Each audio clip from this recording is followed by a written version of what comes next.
Langgan saluran YouTube kami, ikuti Facebook kami, lawati laman web kami.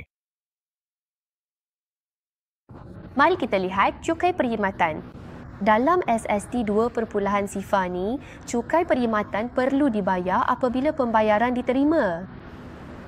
Mari kita keluarkan invoice jualan dengan cukai perkhidmatan. Pilih pelanggan Alpha and Beta, tarikh invoice 5 hari bulan Oktober, amount perkhidmatan 1000 dan cukai perkhidmatan 6% dengan kod cukai SV dan amount cukai 60. Mari kita lihat catatan bergu bagi invoice ini.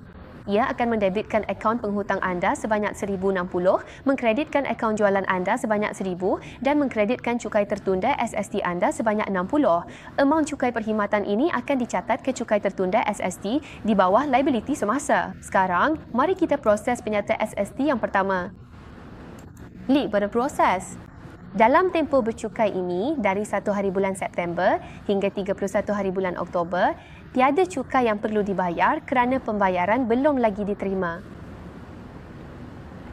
Pada 5 hari bulan November, pelanggan anda Alpha and Beta telah membuat pembayaran sebanyak 1060 dan menyelesaikan invoice IVC FAR Sifar 111. Mari kita proses penyata SST yang kedua. Seperti yang anda lihat, dalam tempoh bercukai kedua ini, amount cukai sebanyak RM60 telah dibayar kerana pembayaran telah diterima.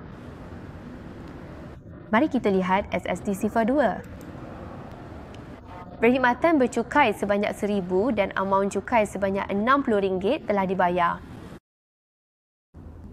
Mari kita lihat ledger untuk akaun cukai tertunda SST.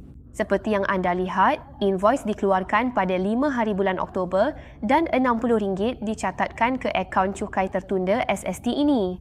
Pada 5 hari bulan November, pembayaran diterima. Oleh itu, RM60 tersebut diterbalikkan semula daripada akaun cukai tertunda SST ini. Akhirnya, baki tempatan akan menjadi sifar. Langgan YouTube kami untuk video terkini, ikuti Facebook kami untuk kemas kini terbaru, layari laman web kami untuk laporan dan panduan. Ianya sangat mudah.